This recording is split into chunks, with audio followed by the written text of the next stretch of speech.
متأهل بودم و بچه‌مون نمیشد. زنم باهام کاری کرد که زندگیمو به کانال سایه های خیانت خوش اومدید. ما در اینجا سرگذشت واقعی افراد رو روایت میکنیم.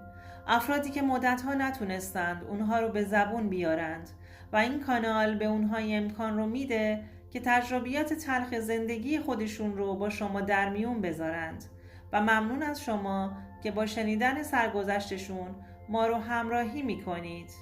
آرش هستم. روزی که با مهسا آشنا شدم 11 سالی هست که میگذره.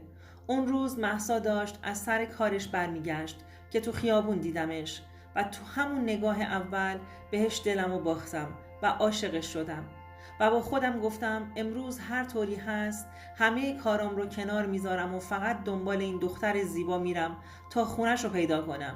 میخواستم فقط مال خودم باشه. انگار عقلم رو از دست داده بودم. با اینکه خودم هم از سر کارم برمیگشتم و کلیم خسته بودم ولی خستگی برام بی‌معنا شده بود. همینطور دنبال مهسا خیابون به خیابون، ایستگاه به ایستگاه ماشین ها رو میرفتم تا اینکه آدرس خونش رو به دست بیارم و چقدر خوشحال بودم که عشق زندگیم رو پیدا کرده بودم. انگار خدا دنیا رو بهم داده بود.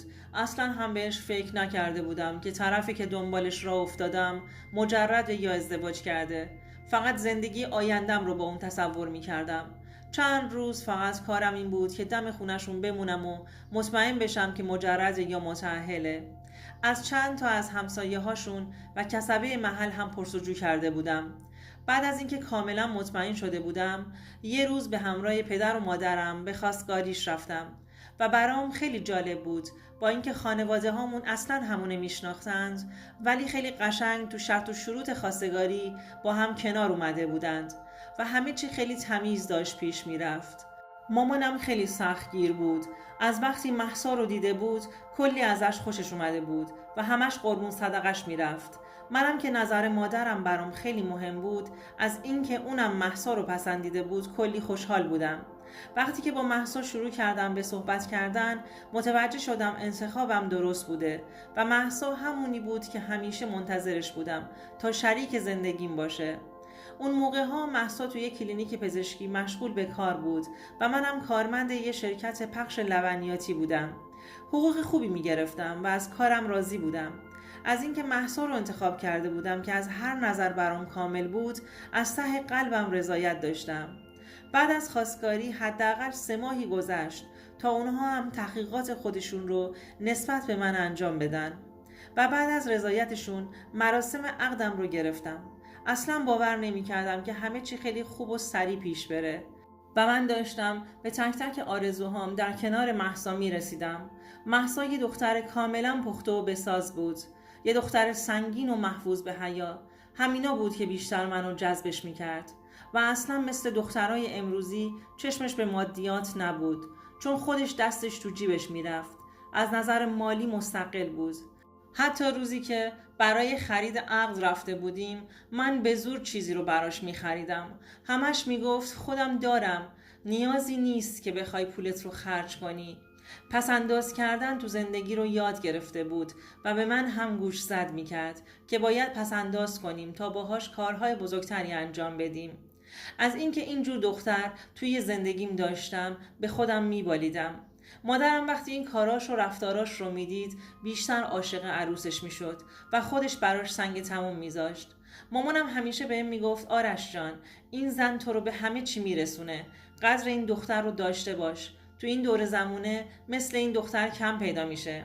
با شنیدن حرفهای مادرم در مورد مهسا قند تو دلم آب میشد. هر روز همسرم به چشمم زیباتر دیده میشد. ما جفتمون همپای هم کار میکردیم و آخر ما پولامون رو وسط میذاشتیم و هیچ کدوممون منم نمیکردیم. مهسا هم معتقد بود که توی زندگی مشترک مال من و تو نداره و من نمیدونم که چه کار خیری تو این دنیا کرده بودم که خدا مهسا رو بهم هدیه داده بود.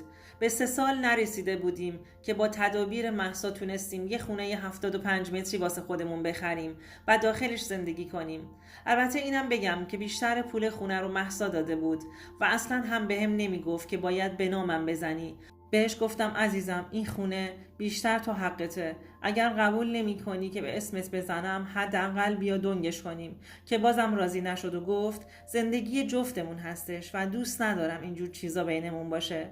واقعا تو شوک بودم. الان خانوما همه دلشون میخواد ملکی چیزی داشته باشن، اما مهسای من با همه فرق داشت و من هم هر لحظه قلبم براش بیشتر میتپید.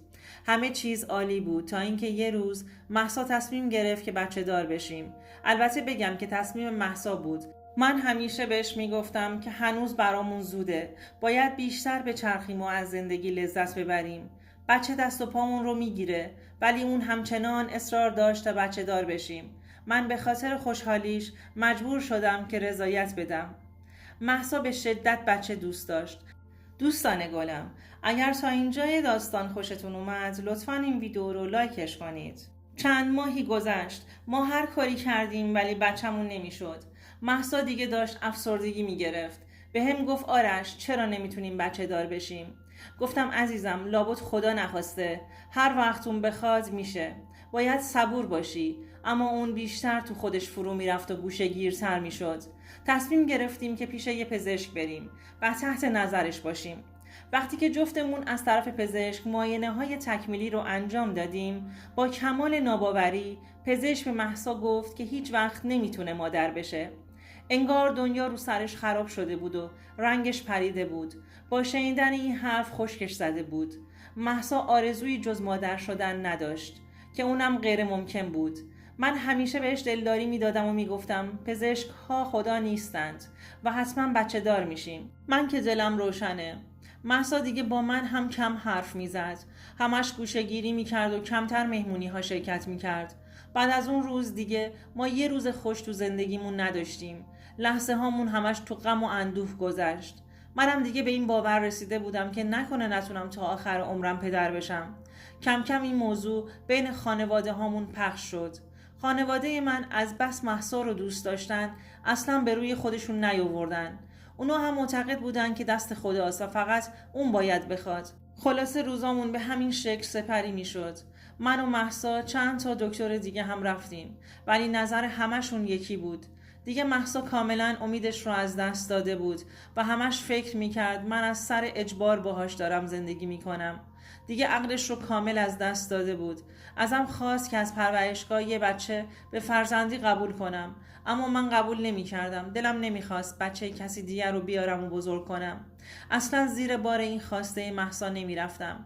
یه شب که دیگه پاک قاطی کرده بود ازم خواست تا با دوست صمیمیش رابطه برقرار کنم. با شنیدن این حرف از سمت مهسا خشکم زد. شنیده بودم وقتی کسی به جنون میرسه نمیفهمه چی کار میکنه. حالا حکایت مهسای من بود که چنین خواسته ای رو ازم داشت. من نسرین دوست مهسا رو 2 بار تو همون کلینیک دیده بودم. نسرین یه زن مطلقه بود که 2 تا بچه کوچیک داشت. زن خوشگلی هم بود. مهسا قبل از اینکه با من حرف بزنه اول با اون حرف زده بود و جریان رو بهش گفته بود. اونم قبول کرده بود. اما من چطور میتونستم یه زن دیگه کنار زن خودم داشته باشم؟ اصلا باورش برام سخت بود.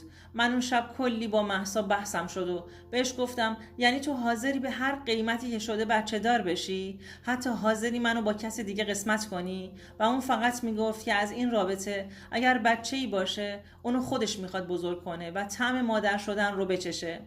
از اون شب به بعد هر روزی که از سر کار می اومدم خونه بساطمون همین حرف ها بود، تا اینکه منم کم کم به خاطر خوشحالی مهسا راضی شده بودم که با نسرین وارد رابطه بشم و صیغش کنم.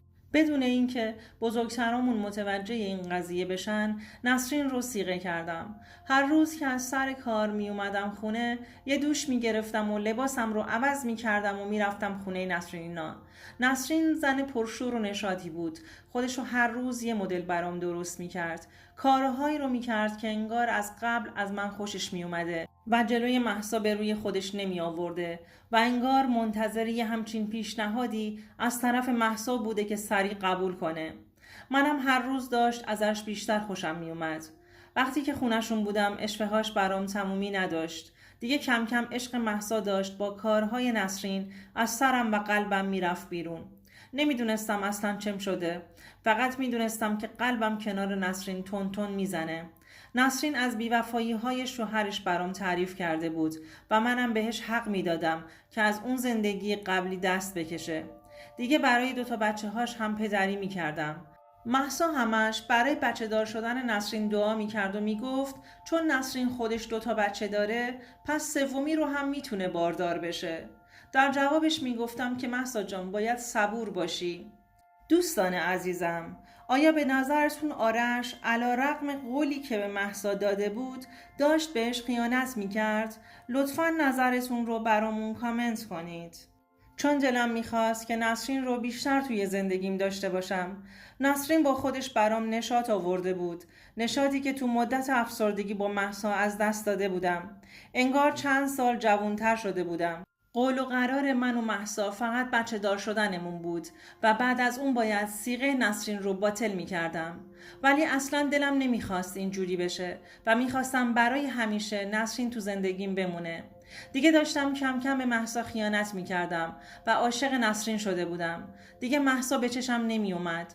در کنار نسرین آرامشی رو تجربه کرده بودم که کنار مهسا با اینکه اون همه عاشقش بودم تجربه نکرده بودم.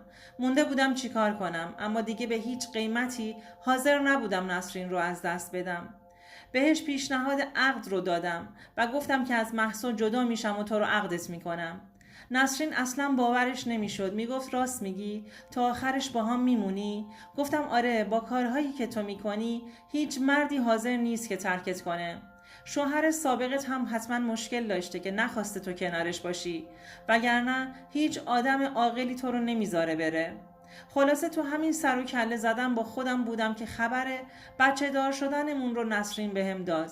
مژده‌ای که با همه وجودم از شنیدنش خوشحال شده بودم. این خبر رو به مهسا هم دادیم. مهسا خیلی از شنیدن این خبر خوشحال بود، ولی از سرد بودن من نسبت به خودش ابراز ناراحتی میکرد. ولی این لقمه‌ای بود که خودش برام گرفته بود و نسرین رو خودش به من معرفی کرده بود. من که داشتم زندگی خودم رو میکردم. یه روز تصمیم گرفتم که به مهسا بگم که میخوام ازش جداشم و با نسرین ادامه بدم. اما چه جوری باید میگفتم؟ میدونستم که مهسا داغون میشه. نسرین هم که من وابسته شده بود و دلش نمیخواست که منو از دست بده و هر کاری برای نگه داشتن من انجام میداد. بین 2 زن گیر کرده بودم، ولی ترجیح همین وسط نسرین بود. 1-2 ماهی گذشت. روزی که تصمیم گرفتم خبر جداییمون رو به مهسا بدم، رفتم دم خونه. زنگ در رو زدم و یهو دیدم مهسا در رو باز کرد و از شدت ذوق پرید تو بغلم. تعجب کرده بودم. بهم گفت آرشم، بالاخره منم تونستم مامان بشم و بچه‌مون تو راهه. شوکه شده بودم. مگه میشه؟ چه جوری؟ مهسا که باردار نمیشد، اما کار خدا بود. معجزه‌ای که باور کردنی نبود. من اصلا باورم نمیشد که این اتفاق افتاده و من و مهسا بچه دار شده بودیم. مهسا به خانواده هامون زنگ زد و خبر خوش رو بهشون داد. اونا هم کلی خوشحال بودن. من مونده بودم که چیکار کنم. اگر خودمون بچه دار می شدیم دیگه چرا مهسا منو به نسرین معرفی کرده بود؟ الان هر 2 باردار بودن و من مونده بودم که با کدومشون ادامه بدم. از طرف این وسط عاشق نسرین شده بودم، از طرفی هم همسر خودم باردار شده بود. من همزمان پدر 2 بچه شده بودم و از این بابت هم کلی خوشحال بودم. معجزه خدا برام رقم خورده بود و مهسا باردار شده بود و از بس که خوشحال بود اصلا متوجه بلایی که به سرش اومده بود از طرف من رو نداشت. منتظر موندم تا بچه هام به دنیا بیان. مهسا هر روز ازم میخواست صیغه نسرین رو باطل کنم، اما نمیتونستم. اولا تو وضعیت بارداری نسرین بودیم، از طرفی هم عاشقش شده بودم و دلم نمیخواست ترکش کنم. الان که دارم براتون اینها رو تعریف میکنم، بچه هم 2 ساله هستند، ولی من هنوز بین هر 2 گیر کردم و همش هم صیغه نسرین رو تمدید میکنم، چون مهسا رو طلاق ندادم که بخوام نسرین رو عقدش کنم. ولی مهسا فکر میکنه که صیغه رو فسخ کردم و دیگه همدیگر رو نمیبینیم. منم یه شب در میون به بهانه شیفت شب موندن پیش نسرین میمونم و در کنارش به آرامش میرسم. حالا شما به هم بگید چی کار کنم؟ چجوری از یکیشون دل بکنم؟ من واقعا تقصیری نداشتم. این مهسا بود که این سرنوشت رو برام رقم زد. منم موندم این وسط با کلی تنش بین 2 لطفاً راهنماییم کنید. دوستان عزیزم، اگر شما هم به این نوع سبک از محتواها علاقه‌مند هستید، این ویدیو برای تو هستش. ممنونم ازتون که تا انتهای این ویدیو با ما همراه بودید.